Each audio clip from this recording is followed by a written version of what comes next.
Bienvenidos a este nuevo programa de nuestro seminario de profecías. Ustedes recuerdan que hemos estado dialogando en los días anteriores acerca de la visión que tuvo Juan. ¿Dónde estaba Juan? Él mismo lo dice. Yo, Juan, vuestro hermano y copartícipe vuestro en la tribulación, en el reino y en la paciencia de Jesucristo, estaba en la isla llamada Patmos por causa de la palabra de Dios y el testimonio de Jesucristo. Yo estaba en el Espíritu en el día del Señor, y oí detrás de mí una gran voz como de trompeta que decía, yo soy el Alfa y la Omega, es decir, el primero y el último. Escribe en un libro lo que veas, y envíalo a las 7 iglesias que están en Asia, a Éfeso, Esmirna, Pérgamo, Tiatira, Sardis, Filadelfia y la Odisea. En el mapa que ustedes están viendo en la pantalla, están indicadas dónde están esas iglesias. Nuestra reflexión es un mensaje tan importante como la revelación llamada el Apocalipsis. ¿Habría de estar confinada solo a 7 iglesias del Asia Menor o hay algo mucho más importante en esta profecía? Bien, cuando el Señor le dijo, escribe en un libro lo que veas y envíalo a las 7 iglesias, en realidad estaba queriendo decir algo mucho más abarcante, porque ¿qué significa la profecía de las 7 iglesias? Las 7 iglesias corresponden a 7 etapas de la historia de la iglesia cristiana. En ellas se destaca su condición espiritual. Es la historia de la iglesia cristiana anunciada por anticipado y dividida en 7 etapas. Los nombres de cada una de las ciudades elegidas tienen un significado que anuncia las circunstancias que la iglesia habría de pasar a lo largo de los 20 siglos por venir hasta el regreso de Jesús. En este mapa que muestra parte de Europa, norte de África y Asia Menor, allí indicado en amarillo está la zona de las 7 iglesias. ¿Por qué esas 7 iglesias? Por su nombre. Su nombre tenía un significado y ese significado era el que iba a señalar las 7 etapas de la iglesia. La primera etapa, Éfeso, la iglesia pura. La segunda etapa, y ahí van indicados los años, Esmirna, o sea, la iglesia perseguida. Vimos también en la reunión anterior la tercera etapa, Pérgamo, la iglesia comprometida, seguida por la cuarta etapa, Tiatira, la iglesia mártir, la quinta, Sardis, la iglesia reformada, la sexta, un periodo bastante corto, Filadelfia, la iglesia misionera y la del amor fraternal, y la séptima etapa, que va desde el año 1844 hasta la segunda venida, precisamente el fin del tiempo, es indicada esta iglesia, la Odisea, como la iglesia del fin, la iglesia del fin. Así que el libro que Juan escribió, después que el Señor le dijo, escribe en un libro lo que veas, el libro que Juan escribió es el que contiene las revelaciones. Nosotros conocemos ese libro con el nombre de el libro del Apocalipsis. Y en este libro del Apocalipsis no nos contentamos con las 7 iglesias. Nuestro programa de hoy nos lleva un poco más allá. Sí, hoy vamos a hablar de la profecía de los 4 caballos y sus jinetes. Pero tenemos que reconocer algo, que la profecía de los 4 caballos y sus jinetes es parte de una profecía mayor. Es la profecía de los 7 sellos. Y esta profecía de los 7 sellos está precedida por un marco sublime que arranca en los 2 capítulos anteriores. Comencemos por la visión de Apocalipsis 4. Recordemos que las 7 iglesias están contenidas en los capítulos 2 y 3. Por eso ahora pasamos inmediatamente al capítulo 4. Comienza así el capítulo 4. Después de esto miré, y allí en el cielo había una puerta abierta, y la voz que me había hablado antes con sonido... La visión de Apocalipsis 4. Después de esto miré, y allí en el cielo había una puerta abierta, y la voz que me había hablado antes con sonido como de trompeta me dijo, sube acá, voy a mostrarte lo que tiene que suceder después de esto. Al instante vino sobre mí el Espíritu y vi un trono en el cielo y a alguien sentado en el trono. Por supuesto, la visión era magnífica, imponente. ¿Quién es ese alguien sentado en el trono? Pues nada menos que nuestro Señor. La visión continúa hablando de que alrededor del trono había 24 ancianos, muchos ángeles, por cierto, seguramente alrededor, y 4 seres vivientes, que según la profecía de Ezequiel son querubines. La visión es imponente. Los 24 ancianos se postraban ante él y adoraban al que vive por los siglos de los siglos y rendían sus coronas delante del trono exclamando: digno eres, Señor y Dios nuestro, digno de recibir la gloria, la honra y el poder, porque tú creaste todas las cosas por tu voluntad, existen y fueron creadas. En la mano derecha del que estaba sentado en el trono, vi un rollo escrito por ambos lados y sellado con 7 sellos. Sí, nuestro Señor sentado en el trono tenía algo especial, un rollo. Un rollo es un libro como los que se utilizaban en aquella época. Este rollo, escrito por ambos lados, estaba, sin embargo, cerrado, sellado con 7 sellos.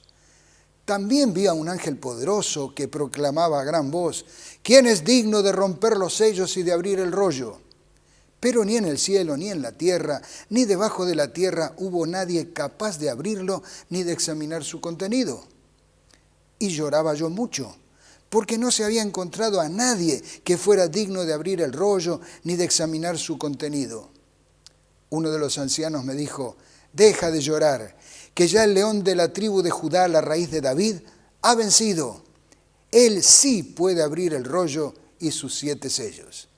Sabemos, por cierto, quién es el león de la tribu de Judá, quién es la raíz de David, es nuestro Señor Jesús. Él sí puede abrir el rollo porque Él ha vencido. Él ha vencido con su muerte en la cruz. Él no solamente aplastó la cabeza del enemigo, sino que salió vencedor, victorioso. Entonces vi en medio de los 4 seres vivientes y del trono y los ancianos a un cordero. Este es nuestro Señor. Hay algunos otros detalles que no comentamos, pero el paso siguiente es el que nos interesa. Se acercó y recibió el rollo de la mano derecha del que estaba sentado en el trono. Nuestro Señor toma el rollo. Y cuando hubo tomado el libro, los 4 seres vivientes y los 24 ancianos se postraron. Se postraron delante del Cordero, teniendo cada uno arpas y copas de oro llenas de perfumes, que son las oraciones de los santos. Pero el libro estaba cerrado. Y oía cuánta criatura hay en el cielo y en la tierra y debajo de la tierra y el mar, y a todos en la creación que cantaban al que está sentado en el trono, o sea, al Padre, y al Cordero, el Hijo, nuestro Salvador, sean la alabanza y la honra, la gloria y el poder por los siglos de los siglos. El pintor ha querido aquí poner la figura de ese Cordero tal como se lo describe en la profecía, pero ustedes ven que él está apoyado sobre el libro cerrado. El capítulo 6 se inicia con lo que todos estamos esperando. Vi cuando el Cordero rompió el primero de los 7 sellos y oí a uno de los 4 seres vivientes que gritaba con voz de trueno: ven y mira. Ahí comienza la profecía que involucra a los 4 caballos. Miré y apareció un caballo blanco. El jinete llevaba un arco, se le dio una corona y salió como vencedor para seguir venciendo.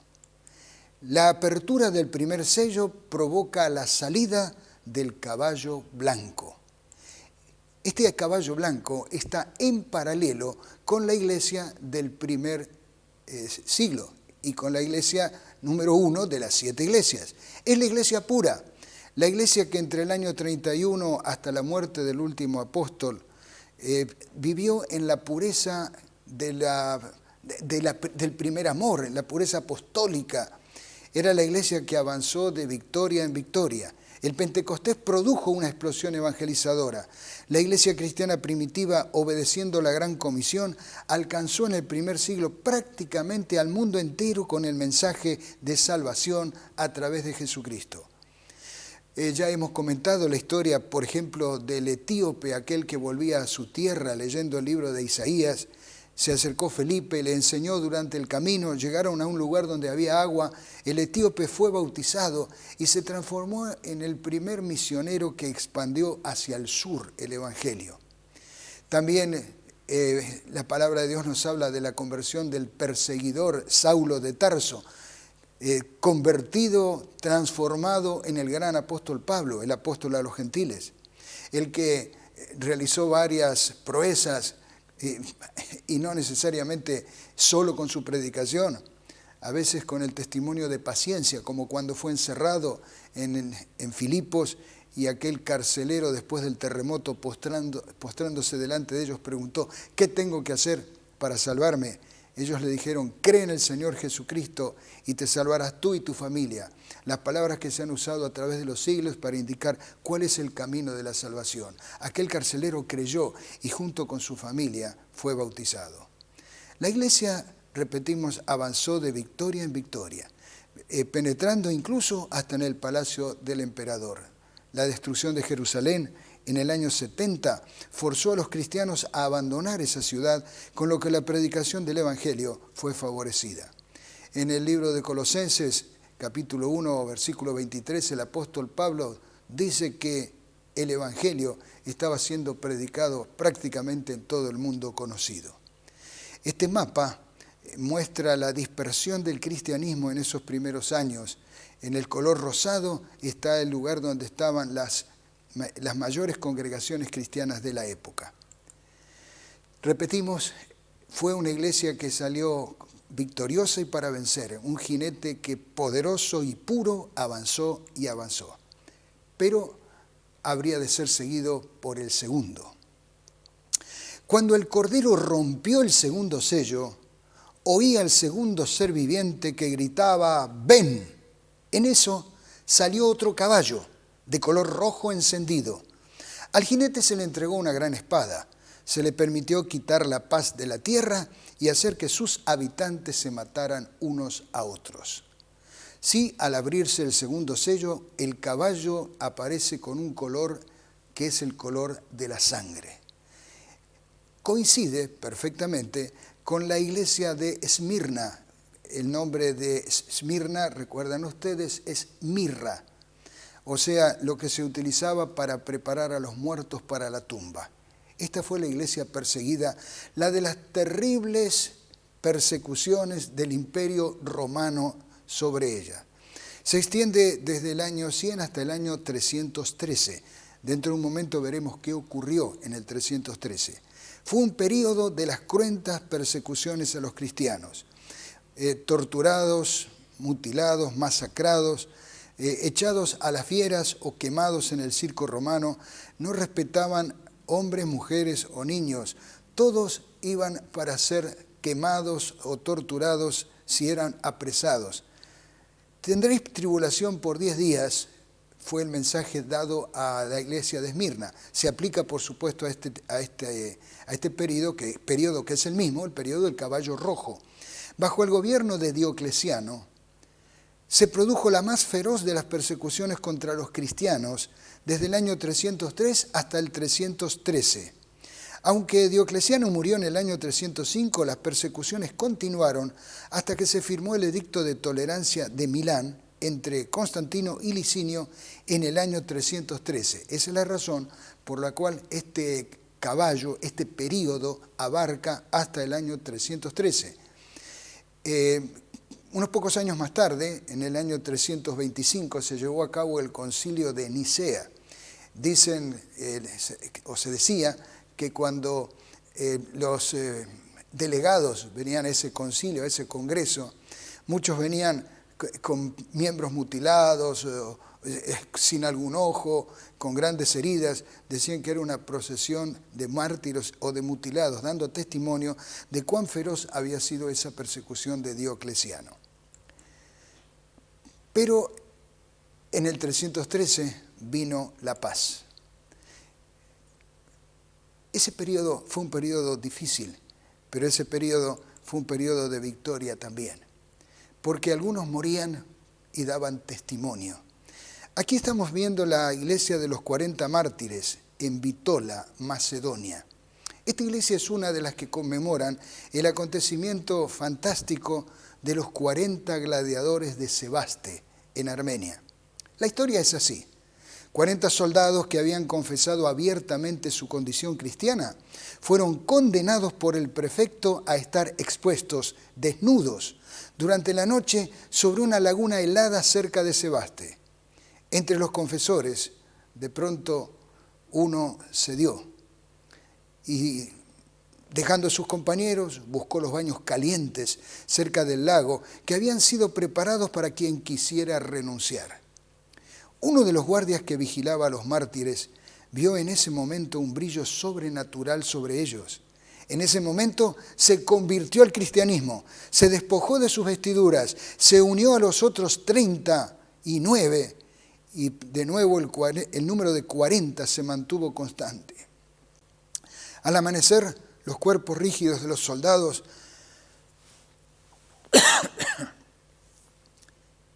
paréntesis, leo de nuevo la historia.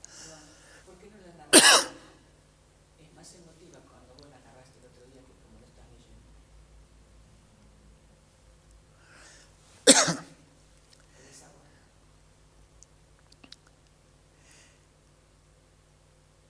Esa iglesia menciona el maravilloso testimonio de los 40 gladiadores de Sebaste en Armenia. ¿Qué había ocurrido? El prefecto había tomado a 40 soldados que habían confesado su fe cristiana. Y al haber confesado su fe cristiana, se expusieron así a la ira de las autoridades. Por lo tanto, los condenaron a estar sobre el lago helado, desnudos, a pasar la noche allí. Por supuesto, desnudos y sobre un lago helado, era de esperar que no iban a sobrevivir. Sin embargo, en el campamento que se había formado, donde había hogueras y agua caliente y donde había abrigo suficiente, en el campamento los que estaban encargados de custodiarlos escuchaban un canto. El canto decía más o menos así: 40 gladiadores de Cristo, listos a morir por el Señor, confían en la victoria y esperan la corona. Y una y otra vez se repetía el canto: 40 gladiadores de Cristo, listos a morir por el Señor, confían en la victoria y esperan la corona. De pronto el canto cambió. Se oía esta vez así: 39 gladiadores de Cristo, confían en la victoria y esperan la corona. En el campamento dijeron: bueno, parece que ya murió el primero, pero no había muerto físicamente. De pronto en el campamento apareció un hombre desnudo y tiritando y diciendo: basta, basta, no aguanto más, renuncio. Y en efecto había renunciado a su fe. Pero uno de los que estaban mirando a aquel hombre, después de haber escuchado el testimonio y como una luz que brillaba sobre los soldados que estaban sobre el hielo, el hombre se quitó sus vestiduras y este gladiador, confesando abiertamente a Cristo, fue hacia donde estaban los 39 y les dijo: yo estoy con ustedes. Y pronto el canto se renovó: 40 gladiadores de Cristo, listos a morir por el Señor, confían en la victoria y esperan la corona. El canto fue apagándose. A la mañana siguiente, los que todavía estaban vivos fueron arrojados al río, fueron quemados, sus cenizas también arrojadas al río. Se dice que algunos creyentes recogieron las cenizas y esparcieron las reliquias en diferentes lugares. Por eso hay varias iglesias en distintos lugares del mundo donde se recuerda esta epopeya. Gente dispuesta a morir por el Señor, confiando en la victoria y esperando la corona. Morir no era el final, era el principio. Porque ahí ellos dejaban afirmada no solamente su fe, sino la esperanza y la certeza de la resurrección. Así pasaron aquellos años. El Coliseo y toda su historia de muerte fue quedando abandonado, pero pronto se abrió el tercer sello. Cuando él hubo abierto el tercer sello, oía al tercer ser viviente que decía, ven y ve. Y miré, y he aquí un caballo negro, y el jinete tenía una balanza en la mano. Aquí no hay espadas, es una balanza. La apertura del tercer sello arroja un caballo negro. Por supuesto, el negro es opuesto al blanco. Y oí como una voz en medio de los 4 seres vivientes que decía, 1 kilo de trigo o 3 kilos de cebada por el salario de un día, pero no afectes el precio del aceite y del vino. ¿Qué quiere decir esto? Que esta es la etapa de la iglesia comprometida, la época en la cual se arriaron las banderas de la verdad y en su lugar se pusieron los negros estandartes del error.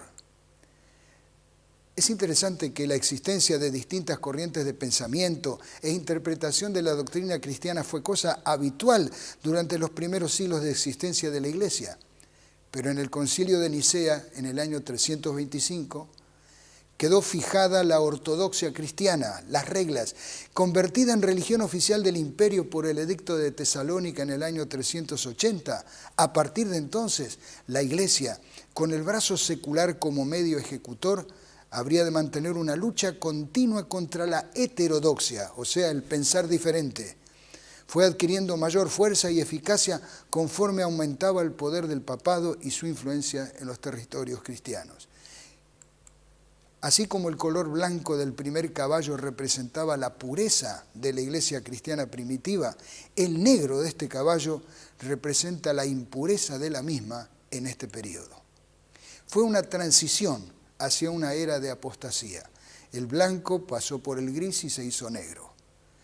En el año 311 el emperador Constantino se convirtió, entre comillas, al cristianismo, lo que favoreció el final de la intolerancia religiosa cuando en el año 313 hizo que se firmara el Edicto de Tolerancia de Milán. En esta etapa de relativa paz, poco a poco se van abandonando las creencias y prácticas de la iglesia cristiana primitiva y se las va reemplazando por doctrinas nuevas, alejadas de la verdad bíblica. Satanás, al no poder destruirla desde afuera, se introdujo dentro de la iglesia. La salvación por medio de Cristo fue reemplazada por los requerimientos de la iglesia. Es interesante que los paganos, acostumbrados a adorar imágenes, las cambiaron por las imágenes de los dioses o por las de los santos.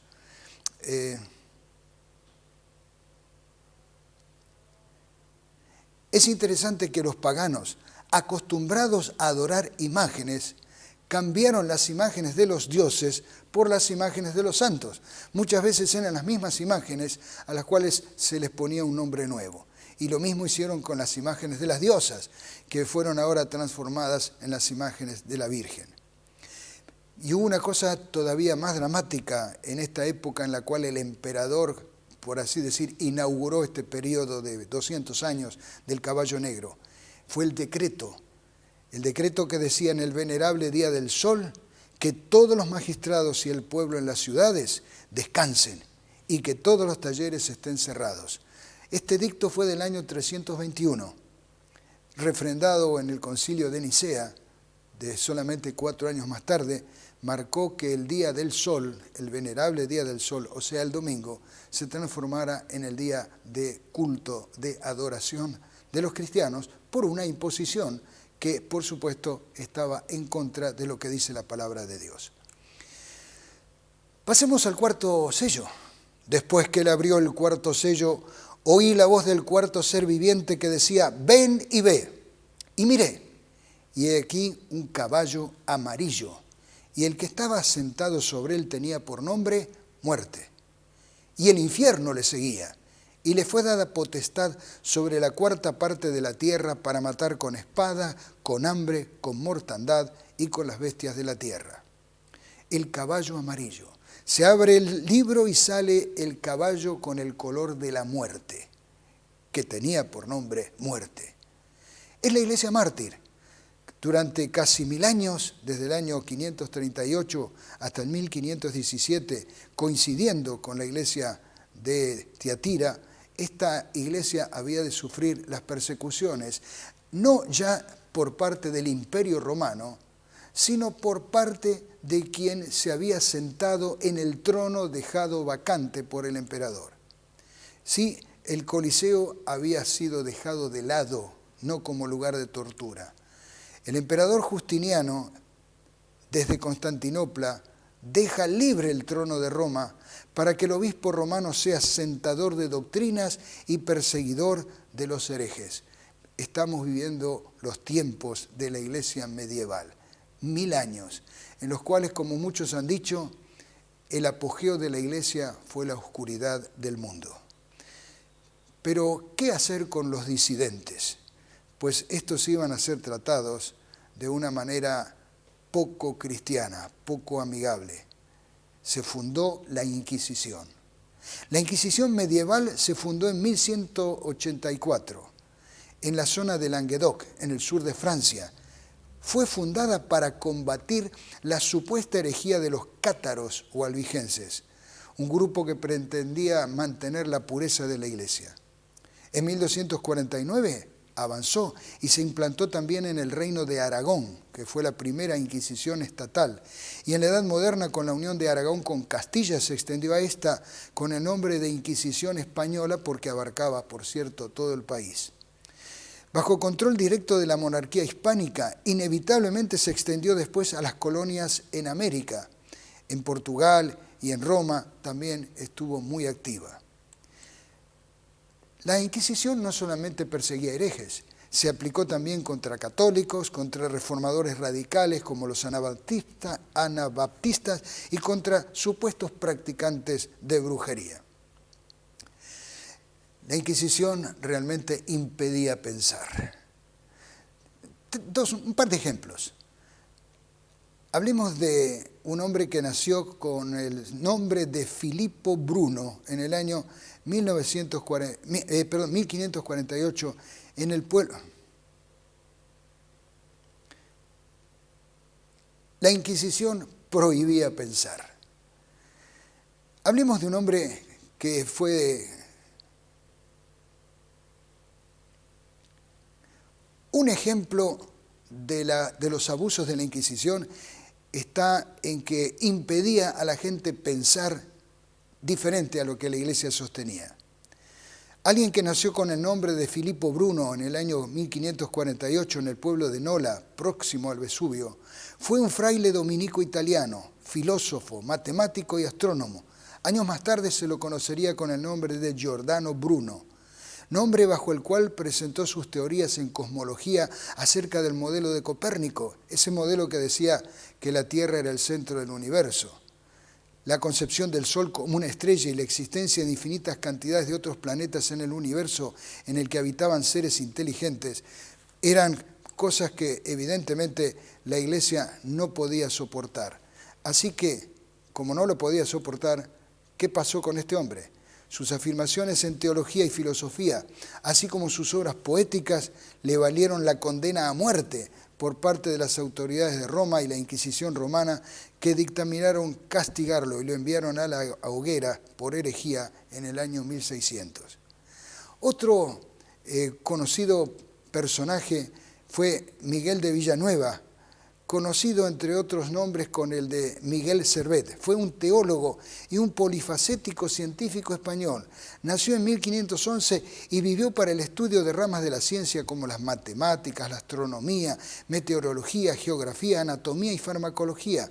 Además fue escritor, poeta jurisprudente, traductor. Fue parte de la Reforma Protestante y realizó grandes trabajos en relación a la idea de la circulación pulmonar. Sí, una mente maestra, sin lugar a dudas. No obstante, y como no es difícil imaginar, para la Iglesia era todo lo contrario. Luego de recorrer gran parte de Europa escapando, oculto en las sombras, fue capturado en Ginebra y más tarde enviado a la hoguera, en donde le prendieron fuego. Y aquel científico pasó a ser una más de las millones de víctimas de la Inquisición. Hay varios museos de la Inquisición en diferentes lugares, tanto del Viejo como del Nuevo Mundo. Aquí estamos viendo algunas de esas imágenes, en este caso con maniquíes que muestran el horror de esos lugares. Pero ¿sabían ustedes que la Inquisición también tenía sus ribetes, podríamos decir, hablando francamente, de estupidez? Entre 1266 y 1586 se realizaron solo en Francia por lo menos 60 juicios contra animales en los tribunales de la Inquisición. Aunque este tipo de juicios tuvieron lugar en todo el occidente cristiano, según lo que el historiador Michel Pastoureau ha encontrado en los archivos de los documentos judiciales. Un ejemplo citado por Pastoureau es el de la cerda que fue declarada culpable por el asesinato del bebé Jean Lemot y fue vestida como humana, torturada, mutilada y condenada a muerte, a pesar de que no confesó frente a ningún cura, tras 9 días de juicio en Falaise en 1386. Sin embargo, en 1457, en Savigny-sur,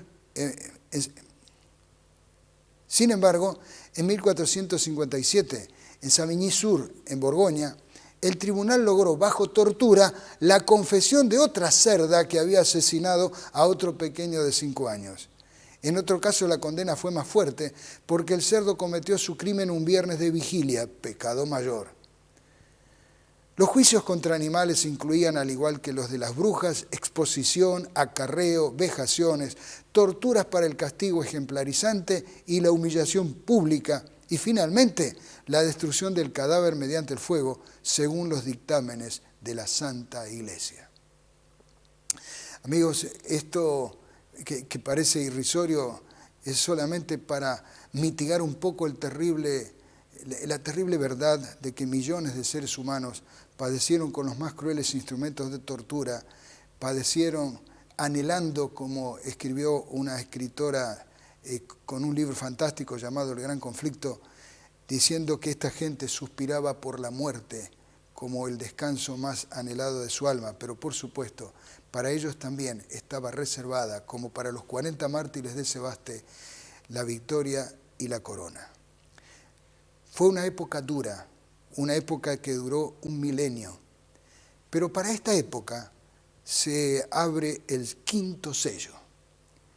Cuando se abre el 5.º sello ya no hay ningún caballo. En la apertura del 5.º sello muestra un altar. Cuando él hubo abierto el 5.º sello, vi debajo del altar las almas de los que habían sido muertos por causa de la palabra de Dios y por el testimonio que ellos tenían.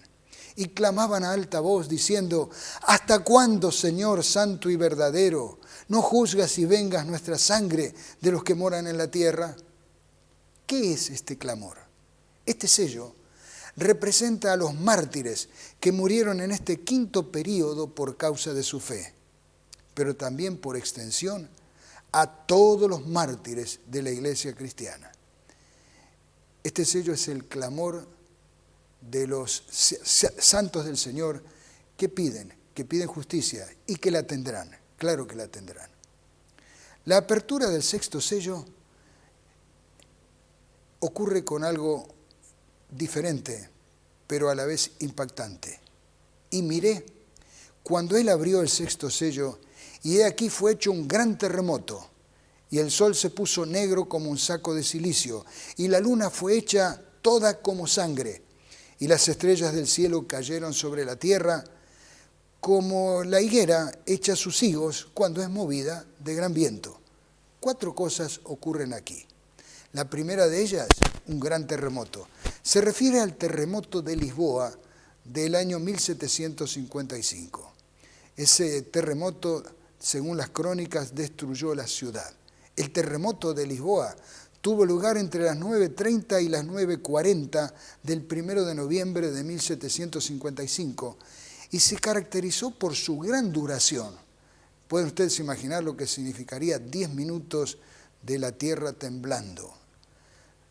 Este temblar de la tierra estuvo dividida en varias fases y por su virulencia también se destaca porque causó la muerte de entre 60.000, 70.000 o 100.000 personas. ¿Qué pasó en Lisboa? El 1 de noviembre de 1755 se produjo en Lisboa un terremoto de 8.7 en la escala Richter. El incendio que causó la destrucción de la ciudad de Lisboa. ¿Qué pasó en Lisboa? El 1 de noviembre de 1755 se produjo en Lisboa un terremoto de 8.7 en la escala Richter.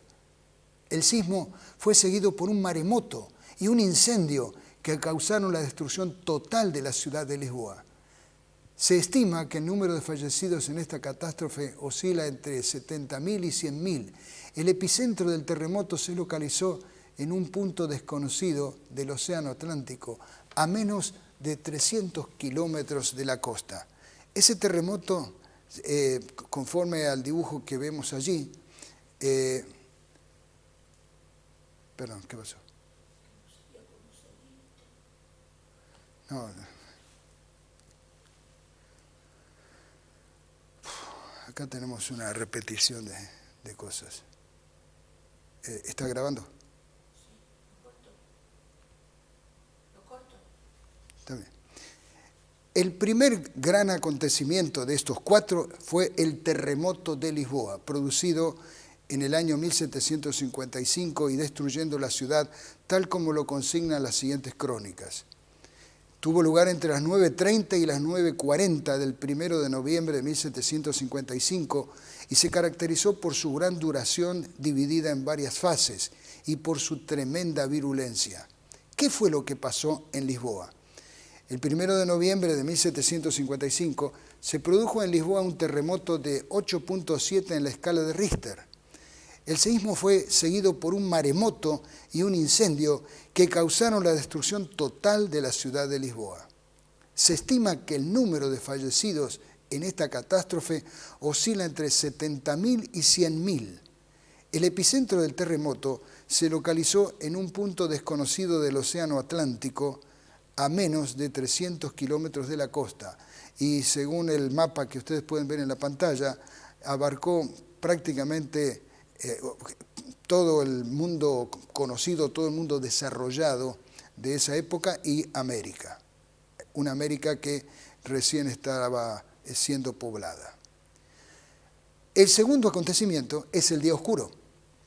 El Día Oscuro ocurrió el 19 de mayo de 1780.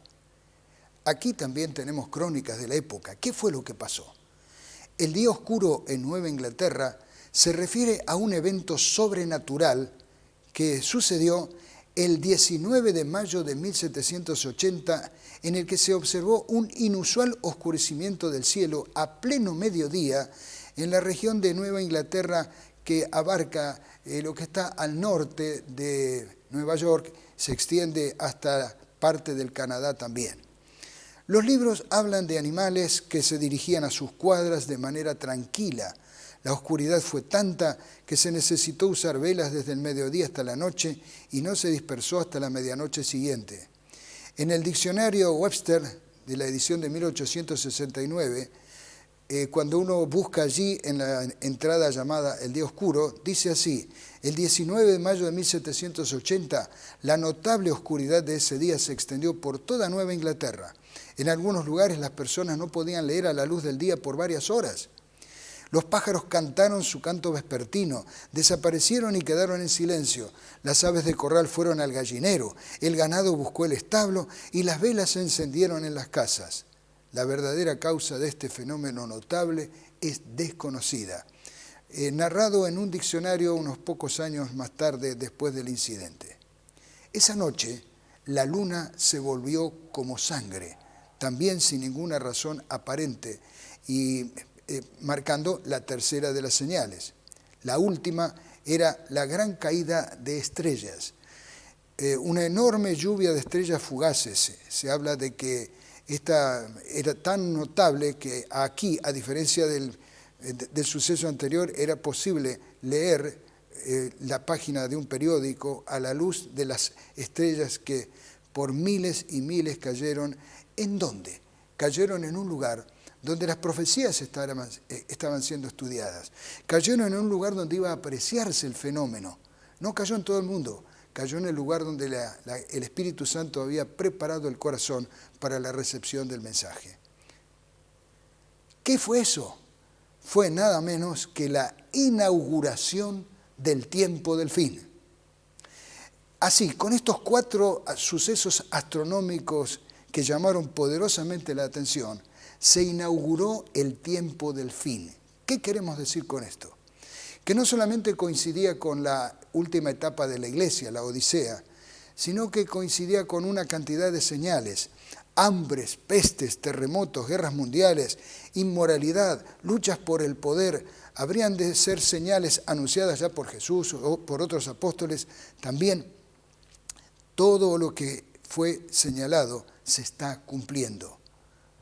El tiempo se va acabando. En el gran reloj de Dios se están marcando las últimas horas, simbólicamente hablando, de la historia de este mundo.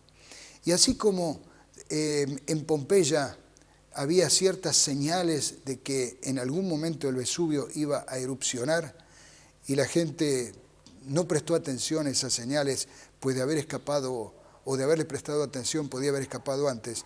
De la misma manera, las señales finales están trayendo sobre este mundo la destrucción.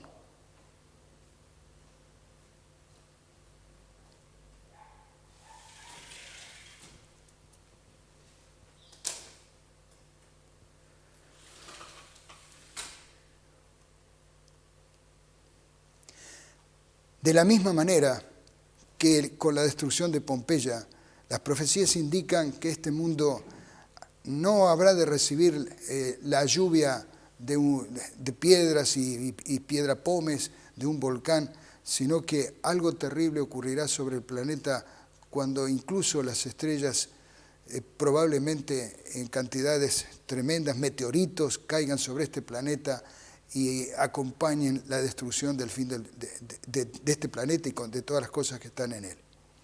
Esa destrucción del fin del mundo será concretada, llegará a su punto clímax.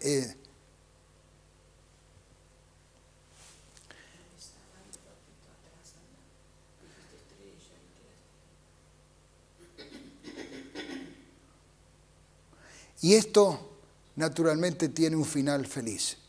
Ese final feliz es lo que nosotros estamos esperando. ¿Qué estamos esperando? La apertura del 7º sello. Vivimos ahora en los tiempos finales del 6º, por lo tanto, anhelamos la apertura del 7º sello. La apertura del 7º sello, cuando Él lo abrió, el 7º sello fue hecho silencio en el cielo casi por media hora. ¿Qué es la apertura del 7º sello? Pues lo que estamos, repito, esperando, la segunda venida de nuestro Señor. Es el fin de la historia, es el final del dolor y del sufrimiento. Anhelamos que pronto ocurra, anhelamos que Jesús venga a buscarnos. Pero noten ustedes una cosa sumamente importante. En este diagrama mostramos los puntos finales de las 7 iglesias y también por extensión de los 7 sellos. La Iglesia de la Reforma comenzó ese periodo en el año 1517 y se extendió hasta el año 1755, donde comenzó el tiempo del fin con el terremoto de Lisboa ya mencionado. Este periodo se extiende hasta la segunda venida de Cristo. Con un signo de interrogación ponemos ahí la fecha porque no sabemos cuándo es la fecha. Sabemos y sentimos que será pronto. Pues bien, ¿qué hay allí entre el tiempo del fin y la segunda venida de Cristo? El tiempo del fin está marcado por la apertura del 6º sello. La segunda venida de Cristo por la apertura del 7º sello. Pero, ¿dónde hemos leído nosotros que se encuentra el 7º sello? Pues está escrito en el capítulo 8, pasando por encima del capítulo 7. ¿Qué hay en el capítulo 7? Hay un paréntesis. ¿Por qué ese paréntesis? ¿Qué hay en ese paréntesis? Vi otro ángel que subía del nacimiento del sol teniendo el sello del Dios vivo. y clamó con gran voz a los 4 ángeles, a los cuales era dado hacer daño a la tierra y al mar, diciendo: no hagáis daño a la tierra, ni al mar, ni a los árboles, hasta que señalemos a los siervos de Dios en sus frentes. Sí, este periodo, ese capítulo 7, es un periodo que marca un intervalo entre el 6º y el 7º sello, un paréntesis durante el cual algo está ocurriendo. Están siendo sellados los elegidos de Dios, colocados en el libro para que cuando se pase lista puedan responder presente. Así como el ganado se marca para que se pueda reconocer la propiedad del dueño, son marcados los siervos de nuestro Dios. El rebaño del Señor es marcado para que cuando venga el Señor a buscarlos, ellos puedan ser llevados y reclamados como propiedad del Rey de Reyes y Señor de Señores. Sí, estamos hablando del sellamiento. El sellamiento. ¿Y qué es el sello? ¿Cuál es ese sello que recibirá el pueblo de Dios? Seguramente la parte más importante de esta profecía es precisamente esta que estamos mencionando, el sellamiento. Y como esta es la parte más importante, vamos a tratar de dedicarle el próximo programa, el próximo tema, para investigar esto que sin ninguna duda a usted le importa, a usted le interesa. Porque si uno tiene el sello de Dios, participará de la bendición de la vida eterna. Y si no lo tiene, no podrá ser señalado como parte del rebaño del Señor. Por lo tanto, está el compromiso para continuar analizando el tema en la próxima vez. ¿Qué tal si terminamos nosotros haciendo un ruego a nuestro Señor? Señor, entiendo que sin tu sello no podré tener un lugar en el reino de los cielos. Por eso anhelo ser sellado y ruego que me ayudes a lograrlo en el nombre de Jesús. Amén.